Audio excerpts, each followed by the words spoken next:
Welcome to Retirement Ramblings. I'm Scott, and today is day 306 on my countdown to retirement. Well, I started off today working on my end of week, and also because it's the end of February, it's my end of month financial review.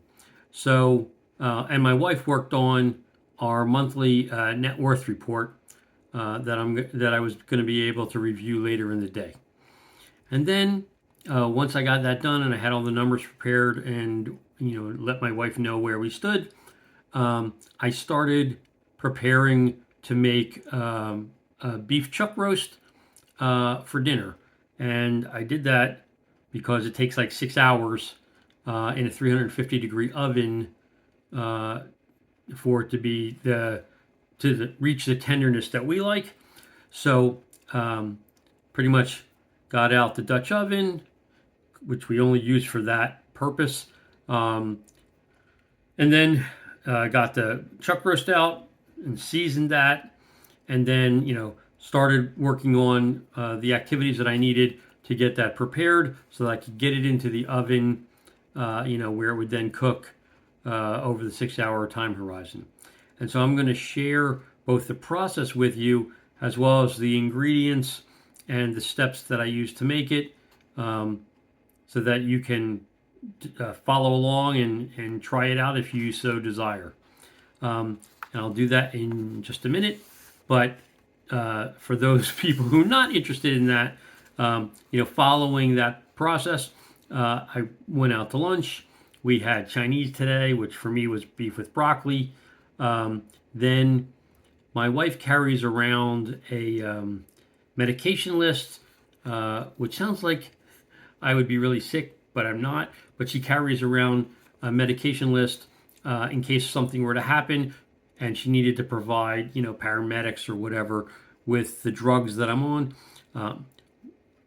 I used to work with a woman who created an online PHR system. And ever since then, we were able to track like everything that we've ever done, including what prescriptions and stuff that we take. But she likes to keep something just very small and simple in her wallet. So I hadn't updated it probably in 18 months. So she asked me to do that. So even though the majority of things are the same, there are a couple dosage changes and what have you. And then, as you know, I started using different things on my face that I had to add into the mix. But anyway, I took care of updating that, sent her both a copy that she could have of like all the things and just in the smallest possible space, and then another thing that kind of itemized out for her what each thing is used for. So like if I have something for high triglycerides or for blood pressure or for diabetes, whatever, like she knows what drug goes to what condition. Anyway, and then she had sent me our monthly net worth report, and I went through that, double checked it, found an error that I had made in the calculation formula for my 401k, where it wasn't calculating the rate of return correctly. So I corrected that, and then also I keep a running commentary next to each of the cells so that I can look back regardless of when it is. I can look back and know why I did whatever it was that I did. So I updated that commentary, saved everything back, sent it back to her, and then that becomes the basis for our March report. But it was quite disappointing because our net worth since January 1st of 2025 has increased 1.58%, which in and of itself doesn't sound bad, but when you actually do the math, what ends up happening is if I hadn't been working this year, we would be, in a significant down situation, which again, as I've talked before about like sequence up to return risk and stuff, is something that I definitely worry about. So even though it wasn't something I really wanted to do, the whole concept of working one more year and trading, that year of time for the money. For me, uh, it feels like it's worth it. You know, in hindsight, once I'm much older, maybe I won't feel that way. But for right now, I still think it was the right thing to do to minimize some of the volatility that might happen and have one more year's worth of savings accrued in case we do run into any kind of significant multi-year downturn or even, a situation where we go sideways for a while. So anyway, worked through those numbers. Then talked to my mom. Shared with her information about the trip. The Kennesaw Mountain hike that I did yesterday, among other things. Sent her or texted her, some photos that I had shared with you guys on yesterday's video, so she could see, kind of what it looks like from the summit. Then it's going to get down below freezing tonight, even though it was like 72 degrees at the high today. So I had to move our plants back in from the patios, and I moved the one on our front porch area back into our foyer, and then my wife moved the ones on our back screened-in porch back into our sunroom. So looks like we're gonna have to keep them inside for 2 days because it should be back-to-back evenings with freezing temperatures, even though it will get back, let's say, into the mid 50s or 60s over the next 2 days. And then it looks like I'm going to have about a week or longer where I don't have to worry about it going, below freezing, mostly staying in the 40s and above. So I'll move all the plants back outside again once we get past that freezing temperature point. And then I plan to work on my taxes. I think I've got all of the documents in now. I was waiting for something from a master limited partnership that came in. So I think I've got everything now. So tomorrow, that's the plan. And then later this evening, I plan to kind of veg out and watch some YouTube videos on retirement from people like Buzz's Retirement Garage and Steve's Retirement Corner, among others. So that's really kind of my update for the day. For those of you who are interested in sticking around, I will share with you again the recipe for the beef chuck roast. But otherwise, for those of you not interested in sticking around, take care, have a great evening, and I'll talk with you tomorrow.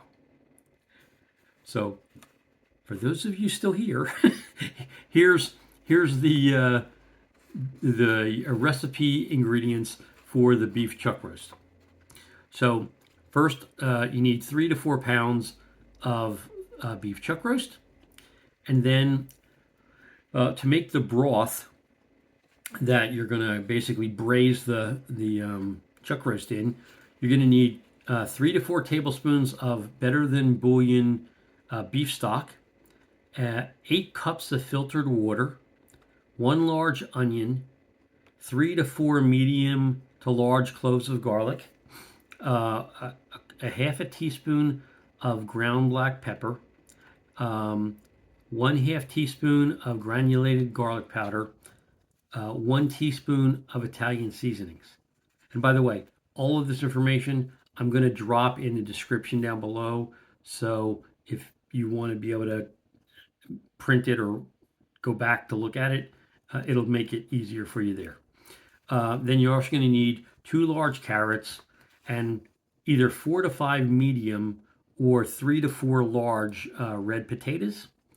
Some kosher salt that you're going to use for seasoning the outside of the roast, some ground black pepper that you'll also be using to season the outside of the roast. And then we use a Dutch oven, but you could do this in a crock pot or any kind of similar vessel that you can use for cooking kind of slow for extended periods of time. So that's the ingredients. And now the steps to the recipe kind of are as follows. So you're going to remove the beef chuck roast from its packaging, and then you're going to season all sides with kosher salt and fresh ground pepper, and then you're going to place that in the center of in my case, it's a Dutch oven, but whatever the cooking vessel is that you're using. Then you're going to start working on the broth. So you're going to get a large pot that's capable of holding at least 10 cups of liquid. You're going to fill that pot with 8 cups of filtered water. And you're going to put that on the range, whether it's gas or electric, on medium-high heat. You're then going to put 3 to 4 tablespoons of better than bouillon beef stock. And the 3 to 4 is really depends on, do you like it beefier or do you like it less beefy? So 3 if less beefy, 4 if you like it beefier, into the water, and you're going to stir that until it dissolves, overheat. And then you're going to add in the half a teaspoon of the ground pepper, the half a teaspoon of the granulated garlic. You're going to add in the teaspoon of Italian seasoning, and then you're going to stir it and combine it, and then you're going to cover it, and you're going to bring it up to a slow simmer. So you don't want it to rapidly boil, but you do want the bubbles to be popping the surface of the liquid, and we're going to end up using this warmed a broth. We're going to end up adding onion and garlic to it, and then use it to, as I said, braise and ultimately cook the beef. So while that's coming up to a simmer, you're going to take and finely chop one large onion, and then you're going to finally mince 3 to 4 medium to large garlic cloves. And again, that depends on your taste. Like, do you like it more or less garlicky? We happen to like more garlic, so I tend to go heavier on the garlic, so more like 4 minced garlic cloves. So then you add the diced onion into a frying pan with butter, and your goal is to brown it. So not only does it soften up the onion, but you want to get the flavor imbued into the onion from the butter browning into the onion. So you'll do that, and I don't know, maybe it takes 10 minutes, something like that. And then you'll add to that the finely minced garlic, and you'll stir that in and cook it for an extra minute, just so that the garlic will lose its bitterness.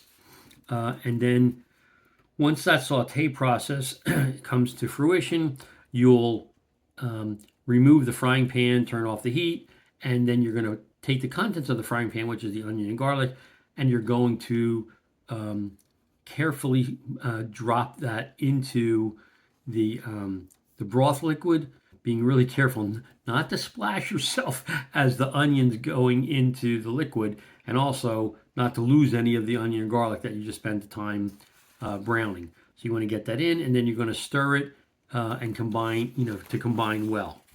Then you're going to turn off the heat on the broth, and you're going to basically stir the broth to try and create kind of a vortex. And especially because of the Italian seasoning, you want all the Italian seasoning and the onions and the garlic and everything kind of be all mixed together in the broth. And then you're going to pour that broth over the roast in the Dutch oven until it covers the roast. But you need to make sure that you reserve at least 2 cups of the broth for use later in the process. So, creating that vortex, make sure that you're basically getting a good blended broth into the Dutch oven. Then you're gonna, put it into the oven at 350 degree, a preheated 350 degree oven, and ultimately the cook time is going to be 6 hours. And again, it depends on tenderness. You might be able to get away a little less than 6 if you don't care about having it like fall apart tender.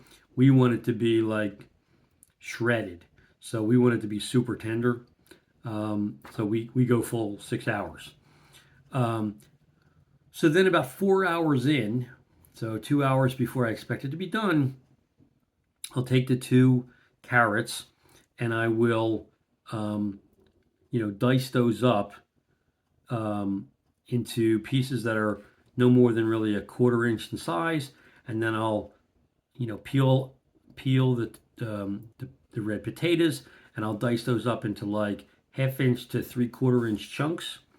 And then I'll rinse them. Once they've been diced, I'll rinse them under cold water to remove as much of the excess starch as I can. So I'm going to let the water run in there and basically keep swishing them around until effectively the water runs clear. Then um, when when I've got both of those things done, I'll pull the roast out of the oven. I will flip the roast over. So now it's been in there cooking for about 4 hours. So it's getting, generally tender and might even start the process of falling apart. And I'll flip it from one side to the other just to make sure that the side that's been down, or vice versa, the side that's up, is now going to be down in the braising liquid, fully submerged. Then I'm going to add the carrots and the potatoes around the outside perimeter of the meat, making sure the meat's centered in the vessel. Then I'm going to take the reserve liquid that we saved, again, create a vortex, spinning it around, just make sure everything's mixed up, and then I'm going to pour the remaining portion over over the top of the roast again, and then make sure that everything is submerged and the liquid's covering everything before I place it back into the oven. And then it's just going to stay in the oven for the next 2 hours. Again, you can pull it out a little early if depending on the tenderness level. And if you pull it out even after 6 hours and it's not as tender as you like, then you pop it back in and let it sit there for another half an hour maybe, and it'll become really tender. And then once it gets to the time period that we want, so 6 hours for us, I'll remove the Dutch oven. I'll sit it on a cork hot plate so that it doesn't mess up our countertops. And then my wife doesn't like having any fat or sinew on any of the pieces of meat. So I basically use 2 forks and I will go through and remove all of that from the meat, so that the only thing that's inside, the Dutch oven when I'm done is meat that's been, I'll call it defatted, the carrots and potatoes, and the broth, the seasoned broth. So that becomes then, what I'm going to serve. So once all of the fat's been removed, then it's ready to serve. Grab some bowls, portion out what you want to serve, and enjoy. So that's the process. And if you have any questions or any comments about that, again, happy to help. I will again put the information in the description below. So if it doesn't make sense, drop me a comment or send me an email at myretirementramblings@gmail.com, and I'm happy to answer it. Otherwise, appreciate you watching to the end. Have a great evening. Talk to you tomorrow. Take care.